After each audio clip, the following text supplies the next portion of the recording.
Abdullah. Sorry. So Brother Abdullah Andalusi is the department head of the Occidentology department and co-founder of the Muslim Debate Initiative, an international speaker, thinker, and intellectual activist for Islam and Muslim affairs. His work involves explaining advancing the intellectual proofs for the Islamic belief system, revivalism, and advocating the respecting of the rights of Muslim minorities.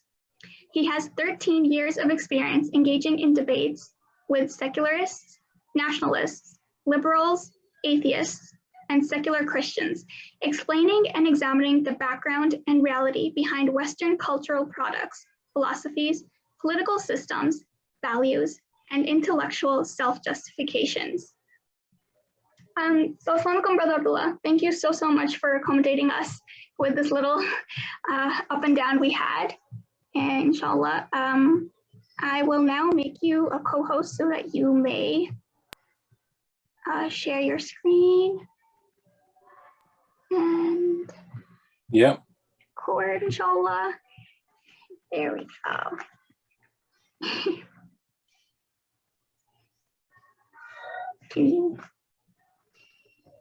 Sorry, just making sure that, can you hear me okay? That's fine. Yep, we can hear you. All okay. بسم الله الرحمن الرحيم الحمد لله رب العالمين الصلاة والسلام على النبي الكريم محمد وعلى آله الطيبين الطاهرين الصالحين. Assalamu alaikum wa rahmatullahi wa barakatuh to the attendees, the Darman Foundation, and Barakallahu Feekum for inviting me to talk about this extremely important and very serious and tragic situation that's happening to the part of our family, of the Ummah, of the Rasulullah Sallallahu Alaihi Wasallam. We need to seriously look at and to try our best and to strive through all means prescribed to us by the Rasulullah Sallallahu Alaihi Wasallam and in the Quran to alleviate and help our brothers and sisters in undergoing a modern day genocide in East Turkestan, which some people call Xinjiang province. So to kind of begin, one of the things I feel that whenever we engage in these situations, these topics, there's numerous situations happening around the Muslim world where Muslims are being oppressed, they're having their rights taken away from them, and they're being killed. We have Palestine, we have Kashmir, we've had the occupation of Afghanistan, which is now the obviously Western forces have left Afghanistan, and there was also the Central African Republic. Many Muslims were being killed over there, not so widely publicized, but still tragedies happening to our brothers and sisters nonetheless. And in many other parts in West Africa as well, and the list goes on and on. But China has surpassed these other oppressors in the systematic nature and in the vast scale of the oppression being committed in Xinjiang. And this is something which I'd like to thank the organizers for inviting me to be able to discharge part of the very big obligation upon all our necks to speak out against. But I don't want to just speak out against it. I want to also discuss with my brothers and sisters the solutions that we can actually implement, regardless of whether these solutions are going to be immediate. It's not like I wish I could just switch a button off and the oppression ends and my brothers and sisters are released from the concentration camps, but that's not obviously something that we can't do. It's beyond the power of any individual Muslim. But therein lies the solution. It is beyond the power of any individual Muslim, yes, but it is not beyond the power of Muslims collectively. And this has always been the case. I feel that 20 years ago, we wouldn't have even imagined such a thing could happen. Mosques just being destroyed blatantly, openly, converted into those that are not destroyed, kept as cultural relics, and changed into like dancing schools or bars and places for tourists, the Chinese tourists to come in and to basically desecrate with alcohol and not be used as a house of prayer. So we would never have imagined this 20 years ago. And yet the perpetual or the continuing problem of Muslim disunity has opened up the doors to greater and greater outrages that can be committed against the Muslim Ummah. And I warned many years ago, even before this escalation, that I think it would only get worse over time. It's going to get worse and worse. I mean, just look at Kashmir as one example. I don't want to detract so much from what's happening in the Uyghurs, but I think it's all connected because we are one Ummah, so we're all connected here.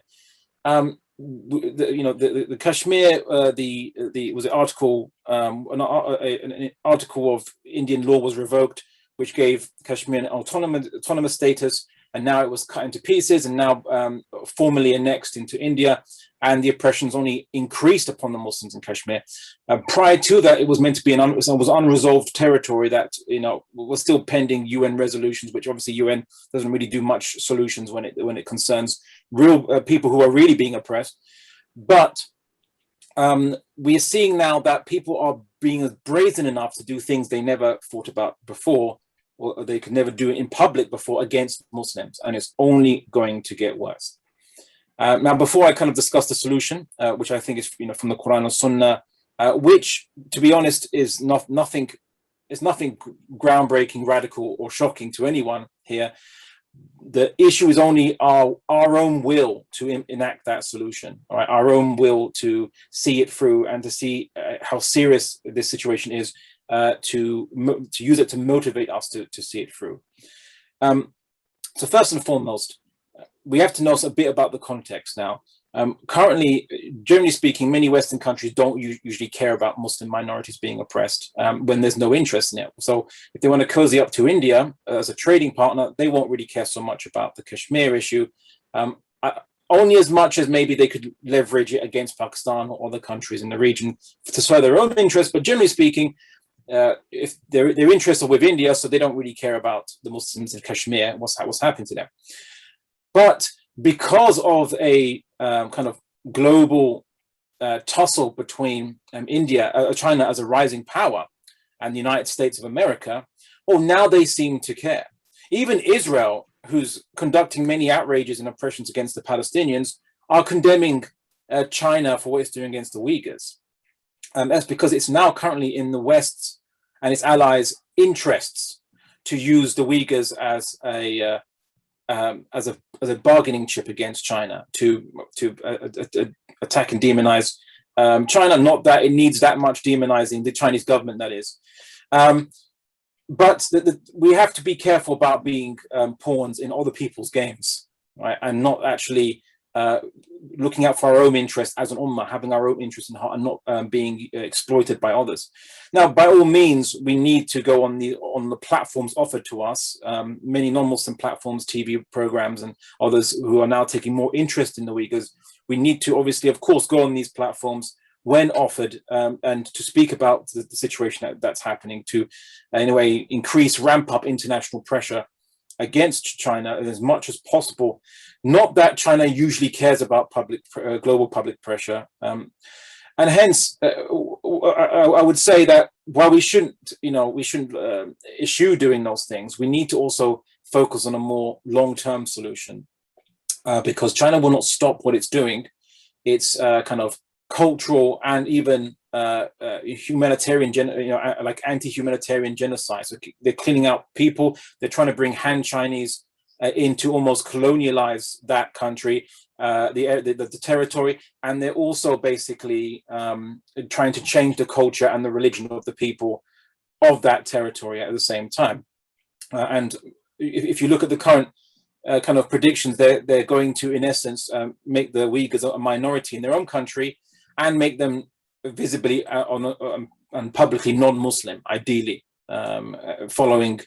I mean, they don't necessarily will force them to follow to become atheists exactly, but as long as they toe the party line and they follow the line of the Communist Party in China, that's what they want, or at least the public profession and loyalty to the Communist Party. So that's the current situation. And I also think that it would not benefit us to approach it from using other Western ideologies. So looking things like the idea of nationalism. So to say that Uyghurs are an ethno-linguistic group that have a special title to sovereignty in a land against what the Chinese are doing, because Chinese are citing nationalism. Nationalism is a very arbitrary term. Chinese will say that, well, we're all Chinese nationals. You should do what the nation of China, nation state of China demands you to do. And to say that, well, the only way to counter that is to counter it with Uyghur nationalism. Again, is not really from an Islamic basis or perspective. We need to view it from an Islamic lens. An Islamic lens is our brothers and sisters in East Turkestan are being abused and oppressed. And now we need to focus on what does the Quran and Sunnah, what advice can it give us? What not advice, what commands does it give us? So we see that the Rasulullah, actually I'll start with the verse of the Quran first. So the Quran says, and hold firmly to the rope of Allah and do not become divided. And remember the favor of Allah upon you when you were enemies and he brought your hearts together and you became by his favor brothers, and you were on the edge of a pit of the fire and he saved you from it. Thus Allah makes clear to you his verses that you may be guided, and do not be like the ones who became divided and differed after clear proofs had come to them, and those will have a great punishment. Now, we know this verse, but we really don't, as Muslims, fully understand and embrace the real import of that verse. The verse said, do not become divided amongst yourselves. Muslims often think, many Muslims across the world think that this just means maybe we're not having difference of opinion with each other. But that's impossible, right? Even the Sahabas had slight differences of opinion amongst themselves. You can't unite everyone's opinion on being exactly the same outside of the basic aqeedah of Islam. In the furu', in the branches of the deen, in fiqh, we're going to have difference of opinion, and that's great, right? Difference of opinion is a mercy. That's not a problem.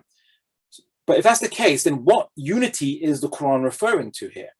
Okay, I mean, look at the context. It's referring to the Aus and Khazraj, who were fighting each other before Islam, and then when Islam came, they saw each other as brothers, right, and sisters, and they united as one, and they even became called the Ansar, right, the helpers, those of Medina. They're no longer the Yathribites, or the nation state of Yathrib.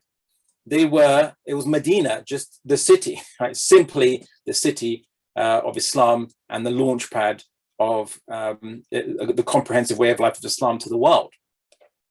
So then what is this unity that the Quran is advocating for us to follow? So hold firmly to the rope of Allah, which is obviously the Quran, at which everyone can agree minimally is the Quran, of course, and of course the commands given to us by the Prophet Muhammad sallallahu.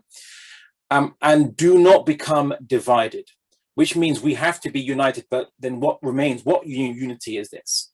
The only meaning is political unity. What that means is that we see each other as one. Our peace is one. Our wars are one. If someone oppresses part of one of us, they oppress all of us. Right? If someone hurts a Muslim, it's as if they've hurt all the Muslim ummah, all of us. Okay. You need to look at this as if your own father, mother, sister, brother, son, daughter has been taken into a Chinese concentration camp.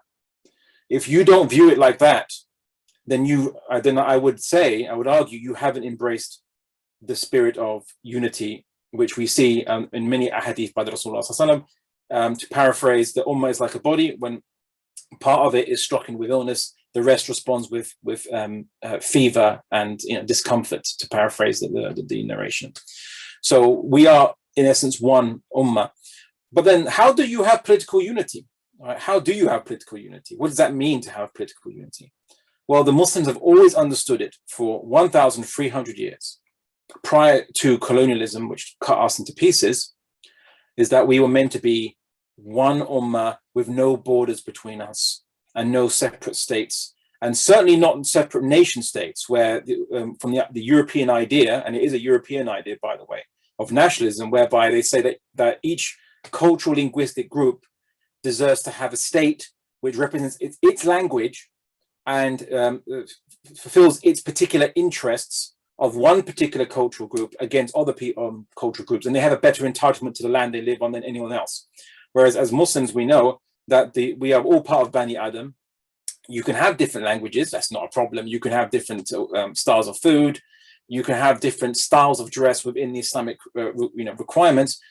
But that doesn't mean now that you now have a political privilege to have a government that represents your cultural ethno-linguistic group. When we're not aliens, we're all humans. Our needs are pretty much the same. Education, health, water, sanitation, food, jobs, opportunities. These are things that are universal. Why does it matter what ethno-linguistic group you come from? This is a very modern invention, and they use this invention, many of the European colonialists, to cut the Ummah into pieces and get Muslims fighting each other. So now Turks and Kurds fight each other, Persians, Arabs fight each other. Where prior to this, they wouldn't be fighting on ethnic grounds at all whatsoever. So then now, what is the basis for unity of the Muslim world? And I know that many people think when they hear this that, not this same thing again, the same message, but it wouldn't be needed to be repeated if we're not getting the message. And I dare say, I fear it is Allah who's giving us the message by this increasing persecution that's getting worse and worse with the Muslims everywhere in the world, not even just in Kashmir and in Palestine and in East Turkestan, but also in the West now. Like, look what the Muslims of France, look what they're undergoing. Okay, I mean, it's not so the oppression is increasing, although it's not as blatant in the Anglosphere countries like United States of America and in United Kingdom, with government policies on de-radicalization and counter-extremism, where when they list certain concepts, what is an extremist idea, it would cover most mainstream religions, Abrahamic religions generally. Their core tenets are going to be almost silently deemed to be extreme and by stealth, and no one, we're kind of sleepwalking into that. But I won't get distracted with discussing Muslim minorities in the West. So then, what does the Rasulullah ﷺ command us regarding how to practically implement unity, and what does this unity do? We see that the Prophet Muhammad ﷺ is reported to have said, the Imam of the Muslims, so it's basically the Imam of the Muslims is a shield behind whom you fight and you protect yourself with. So the Prophet Muhammad ﷺ was very explicit that the Muslim Ummah is meant to have one Imam, and just one Imam that unites all of us. So a caliph just means a successor to the Prophet Muhammad's role as the political leader of the Muslims, defending the Muslims, uniting our resources together, and being able to use that united political, economic, and military clout to defend the Ummah. We all know about the famous incident of the Caliph Muntasim Billah. Was a caliph who, during his reign, the Eastern Romans invaded into Muslim land. They took a Muslim woman hostage, and it was reported that she called out to Muntasim Billah. We don't know if that's true or not, but we do know the response, which is that the Muslim armies crossed the Roman borders and fought the Romans to rescue the Muslim hostages. Right, so Muslim blood meant something. Muslim lives meant something and was willing to be fought for. Right. Whereas now, Muslim blood is cheap, and I would dare say that no one deems it cheaper than Muslims themselves. If you see by many the reactions by Muslims, they're not taking this as a priority, as a concern that they should be. We know from another hadith that, to paraphrase, that Allah subhanahu wa ta'ala values the one drop of blood of the Muslim more than the Kaaba and all its surroundings. Okay.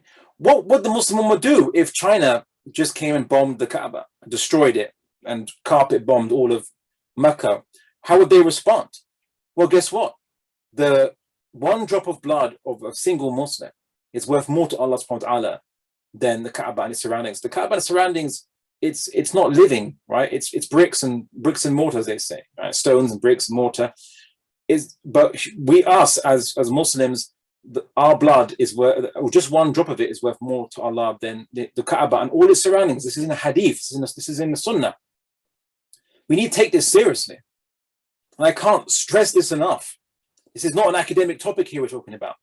This is the lives of hundreds of thousands of our brothers and sisters in East Turkestan.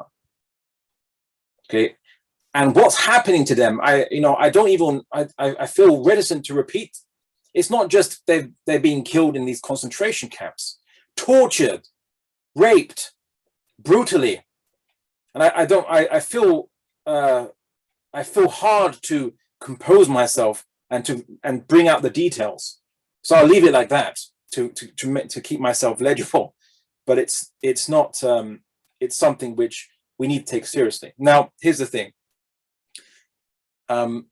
When Muslims they look at certain Muslim rulers, they say, oh, well, look at Imran Khan. Why is he not talking out about what's happening in East Turkestan?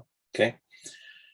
What's the response generally from even his supporters? You know, what they say? Well, what can he do?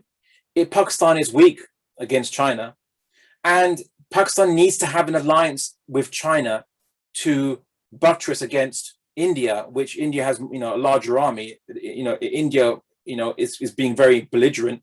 The only thing that some people say, only thing that might stop India from, invading the rest of Kashmir is the threat of a Chinese, army coming in and, rescuing their ally, of which they've invested a lot of money in. Some would say bought in, like they do in many countries. They buy, in essence, they put countries into debt, and then they say, if you can't pay off the debt, no problem, we'll take this port from you. Sri Lanka almost now has become a client state to China, and people are saying the same thing is happening in Pakistan.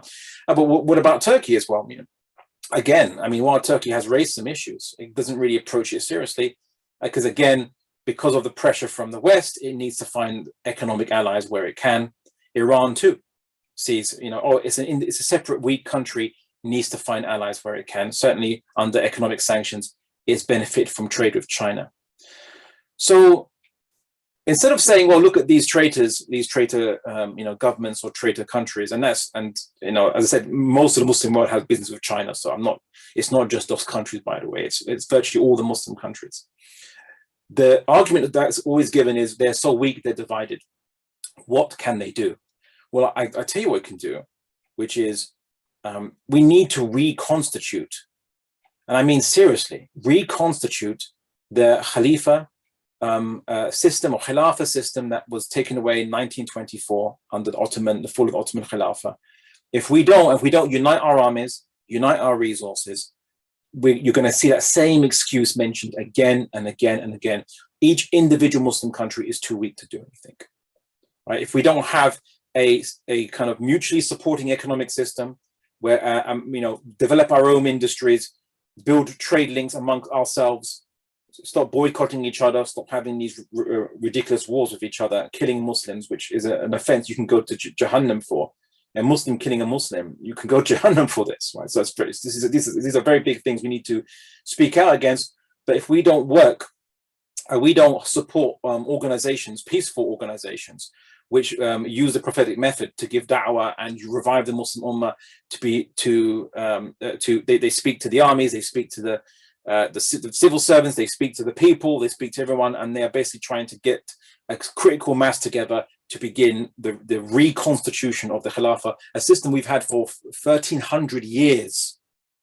Okay, and I'd just like to maybe point out to you that there was a time when the Tang dynasty of China was expanding into the area now we see as Turkestan. Tibet, the empire, the kingdom of Tibet couldn't limit them so much, but they were a separate, obviously, kingdom from China back then. The one power that could limit the expansion of the Tang dynasty of China was the Abbasid Khilafah, which defeated them at the Battle of Talas, right, and formed an effective bulwark against their expansion. So much so that Kashgar was actually part of the Abbasid Khilafah. Kashgar, which is now in East, the Turkestan, it's part of the, which is, you think, Muslims might not know their history so much, might think whatever part of China, quote unquote, modern day China, was ever under Muslim rule. Well, certainly parts of East Turkestan were under Muslim rule. Kashgar was under Muslim rule. It was under a local Amir who gave bayat to the Abbasid Khilafah, the Abbasid Caliphate, right? Muslims defended those lands. if we don't reconstitute, unite our economies together, unite our armies together, and take this seriously, it's just going to get worse for Muslims. Okay, and it's not pie in the sky anyway. It really, the only thing that stops Muslims from reconstituting the Islamic system, the Khilafah, is just our own will. Really, it really is just that. It's just that you just have to want to. It's as simple as that, and it's an obligation that is in the Quran, that we're not meant to be divided amongst ourselves. There's hadith from the Rasulullah talking about the future, or rather, he was asked about the future by a Sahaba who said, regarding different fitnas that would occur to the Muslim world, different challenges and things. The Prophet Muhammad advised him, or told him, that stick to the Jama'ah and their Imam, the Jama'ah of the Muslims, the central state of the Muslims. And then the Sahaba said, what if there's no Jama'ah and there's no Imam? It's not just no Imam, but no Jama'ah, basically, like the Muslim. And it doesn't mean no Muslims, because then the Sahaba was asking, what if I'm in that time? Well, he's a Muslim, right? Yeah. So what if there's no Jama'ah, as in the Muslims are no longer united, right? What did the Prophet Muhammad advise? Said that to split off from all the different firaq, the different, in essence, the different countries, different splinter group states and things. Even if you have to eat the roots of trees, we can't use a nation state system. We can't use these divided states. They don't even have any authority in Islam. Different governments don't actually even have any authority in Islam. Historically speaking, all regional leaders only had authority if they were given official investiture by the Khalifa. The Tawliya, they were made official walis by the Khalifa, by the Imam of the Jama'ah of the Muslims. Right, and this was so important that this lasted until 1922, and then obviously the Ottomans lost World War I, and obviously the rest we know. So, but did you know that the Ottomans, Caliph sent fleets to Malaysia and Indonesia to defend them against Portuguese colonialism, right, in the 17th century, right? Even though they were not under direct control of the Ottoman Khilafah, but the Ottoman Caliph viewed it, these are Muslims, this is part of the Jama'ah, he has a responsibility. So then you might say, then okay, even if there wasn't a united Islamic system and state amongst all the Muslims, are you saying that now that would require an invasion of China and to rescue East Turkestan and so on and so forth? I say not necessarily, but there are many tools that are such a big superstate, as some people would sometimes like to call it, could do against this situation. One of those things is that, according to various surveys, the biggest route of China's sea routes go through the Malacca Strait, right, which is between Malaysia and Indonesia. There's a very thin strait, right? It's like the Suez Canal of the Eastern Pacific. Of the Pacific. It's basically a very thin strait, and the vast majority of Chinese goods go through that very small strait. Guess what? With enough backing, Malaysia and Indonesia, with the rest of the Muslim Ummah, could simply cut it off to China and say, if you don't stop what you're doing, we stop your trade. And then the rest of the Belt and Road Initiative by China goes through Central Asia, right? Kazakhstan. And there's now discussions about Afghanistan. Now China's talking to the Taliban about certain deals, and of course Pakistan as well. There's a belt going, part of this Belt and Road Initiative to go through to Gwadar Port, I believe, in the south. What if the Muslim Ummah, as one united voice, and the one Imam said, "You're going to have no more trade through us, China. We're going to cut every single link you can to the rest of the world." And you only have to go. You have to be forced to spend a lot of money going through the Panama Canal, or all the way around Australia, or going through Russia. And obviously, Russia's going to exploit that, and China doesn't like that. So we can cut it off if you don't stop what you're doing, right? Then this is the first thing we're going to do, right? Imagine that message sent to China. It's not like China can't invade Malaysia or Indonesia. Can't do that to reopen the straits, right? It's all because it's over water and so on and so forth. But if the Muslim was united, these are practical steps that would issue very strong economic sanction against China for what it's doing. as a first step, right? And of course, facing a united Muslim world, China wouldn't do it in the first place. They wouldn't have done these things. They wouldn't do what they're doing to the Uyghurs in the first place. Faced with a united Muslim world. So what I would say is that, in essence, yes, we must speak out against what's happening against our brothers and sisters in East Turkestan. Yes, we must use every platform we can to denounce what China is doing. But we have to remember that despite all those things that we want to do, and all those condemnations of what India is doing in Kashmir, or what Israel is doing in Palestine, the Israeli state, it hasn't stopped them, right? It doesn't stop them, okay? What does stop them is Muslims showing a united front, an actual politically united front. And you have to remember, brothers and sisters, that even though you were born into a world where everyone just seemed to act quite normally in these separate nation states and what have you, you just think, oh, okay, I mean, what's this obligation of having a khilafah? If it's so important, why is not everyone doing anything about it? We're living in an unnatural situation in Islamic history, in Muslim history. For 100 years we had one. It was the only thing that stopped the Crusades. It was the only thing that stopped the Mongols. It was the thing that stopped Tang dynasty expansion in Turkestan. If you get rid of it, like we have, or was getting rid of for us, you're going to see the situation that we're seeing today, and it's going to get worse. The more they push, and the less resistance they feel push back, the more they keep pushing. I've never seen a bully ever be content with the first acquiescence of the victim. I've never ever seen a bully do that. A bully asks for more. So even if you don't care about Allah's obligations, even if you don't care about his commands, which I think is ridiculous, of course, you should, for your own hereafter, at the very least, for your own purpose of life. There's no other meaning of life other than to follow Allah. But even if you're going to be a person who's cynical and only cares about even interest or benefit in this world, at least for the Muslims, generally speaking, then you need to care about bringing back the one defense mechanism that the Prophet Muhammad left behind, that would politically protect and militarily and economically protect the lives, the wealth, the safety of the Muslim Ummah, of the Jama'ah, inshallah. And we need to work steadfast. You need to, any peaceful political group that you see working for it, support them. If there's none in your area, make one and do the da'wah to the Muslim, amongst the Muslims, call them to it. Because remember, the only thing that stops Muslims doing it is just will, the lack of will. If all Muslims, and if you are convinced right now of its importance, if you are convinced right now of its obligation, do you know what the method is? Very simple. Just convince other people to think exactly like you now. Convince other Muslims to think exactly like you now. And that will advance us, getting us closer to that goal, inshallah. And there are many ahadith that talk about a time of oppression. And after that time, a Khilafah Rashida, a rightly guided caliphate on the method of the Prophet Muhammad. It's in Muslim Ahmad bin Hanbal.